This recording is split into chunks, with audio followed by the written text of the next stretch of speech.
હા, એક જણો તે પોલીસ સ્ટેશનમાં ગયો. એ કે મારી ઘરવાળી જે હાથમાં આવે એના છૂટા ઘા કરે છે. તો સાહેબ કે કેટલો ટાઈમ થયો? એ કે આ 1.5 વર્ષ થયું. સાહેબ કે તો તારે પેલા કેમ તે ફરિયાદ ન લખાવી? એ કે પેલા નિશાન ચૂકી જતી હતી. ના, હવે તો ઈટી દે. બોલો. હા, એક ભાઈએ ગાડી સ્મશાન પાસે પાર્ક કરી હતી, તોય ચોરાઈ ગઈ. બોલો. પોલીસ સ્ટેશનમાં ફરિયાદ લખાવી કે ગાડી ચોરાઈ ગઈ. ક્યાંથી? સ્મશાન પાસેથી. ચોર પકડાઈ ગયો. સાહેબે માર્યો બહુ કે સ્મશાન પાસેથી ગાડી કેમ લઈ ગયો? એ કે મને એમ થયું ગાડીવાળો ગુજરી ગયો છે. હા, અને કે આયલું જાય, પણ કે આયલું નહીં. ગામડામાં એક ભાઈ બીજા ભાઈની ભેંસ ચોરી લીધી ને એમાં મારામારી થઈ, ફરિયાદ ફાંટા થયા, ધબધબાટી બોલી. કોર્ટમાં કેસ આવેલો કે મારી ભેંસ આ ભાઈ ચોરી ગયા છે. તો કે ભેંસ અહીં લઈ આવો, તમે તમારી ભેંસ હોય તો ઓળખી જાઓ. 30 ભેંસું ભાઈ મેદાનમાં લઈ આવ્યા. ચોરાઈ ગઈ હતી, ઓળખી ગયો કે આ ભેંસ મારી છે. તે ઓલા સામેવાળાનો વકીલ હતો ને એને ક્રોસ કર્યો. એ કે બધી ભેંસું કાળી છે, તમારી ભેંસ કેમ તમે ઓળખી ગયા?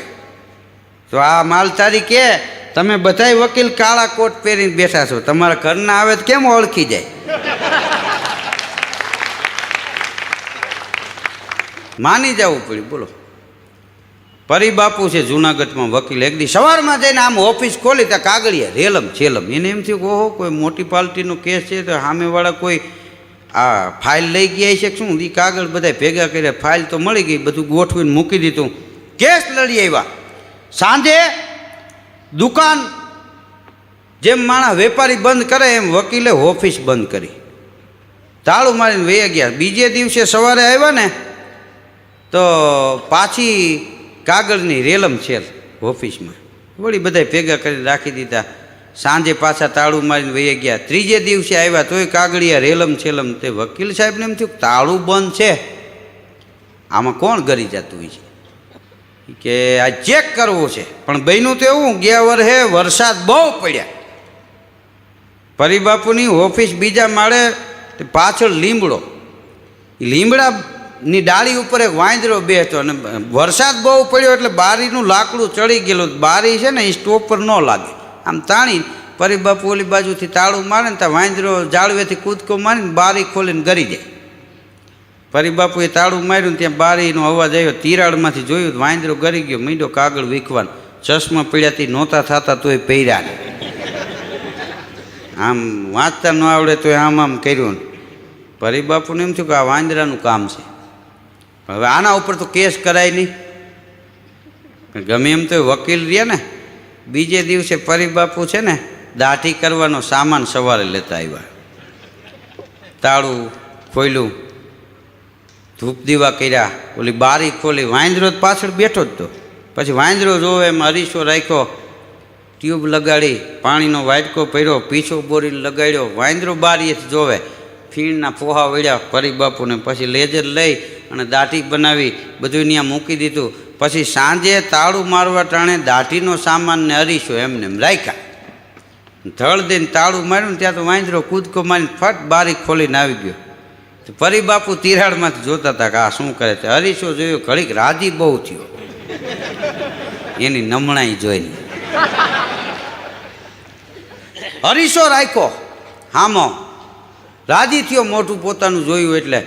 પછી પાણીનો વાટકો પડ્યો, કારણ કે બારીએ જોયું તેને. પછી પીછો બોર્યો, ટ્યુબ લગાવતા ભૂલી ગયો. ખૂબ પીછો કહ્યો પણ ફીણ ન વળ્યા. એમાં થોડોક મોરો પડ્યો. પછી આમ જોયું ને ત્યાં ટ્યુબ પડી હતી લીધી, ઢાંકણું ખોલ્યું. પણ હવે એને કેટલી લગાડવી ખબર ન હોય. આમ દેવું તો અહીંયા આમ હરળ દઈને લીટો થયો આખો ટ્યુબનો. પછી પીછો બોરીને જે આમ લગાડ્યો ને ફીણના ફોહા વળ્યા. રાજી બહુ થયો વાંદરો અરીસામાં જોઈને. પછી પીછો મૂકી લેજર ઉપાડ્યું. પરિબાપુ તિરાડમાં જોવે, લેજર એ વાટકામાં બોર્યો અને એને કાંઈ હાથ પેઢીમાં કોઈ દાટી કરી ન હોય. તે લેજર આમ કર્યું ને પાનું બેહી ગયું, કારણ એ એટલું માન થયું. અને લેજરનો ઘા કરીને વાંદરો ગયો બરણાટી મારે. પરિબાપુએ જોયું ધૂળની ડમરીયું મીડે દેવ.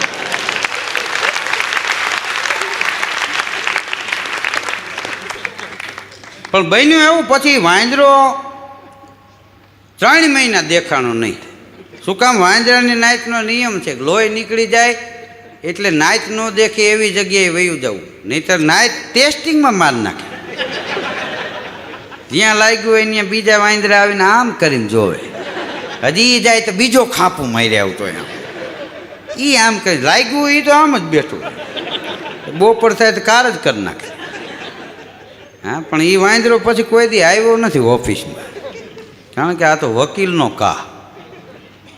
હા, એના ઘેરા કા હોય. તમે જુઓ, હામાં ફરિયાદ ફાંટા થયા હોય ને હામાં વકીલ રાખ્યા હોય ને પછી કદાચ 15 વર્ષ કેસ હાલે, પછી પૈસા કાંઈ ન રહે. ઓલો કે હવે તમને દેવાના નથી, શું કરવું? એ કે હવે સમાધાન કરી નાખું. હા, છેલ્લે તો સમાધાન જ આવે.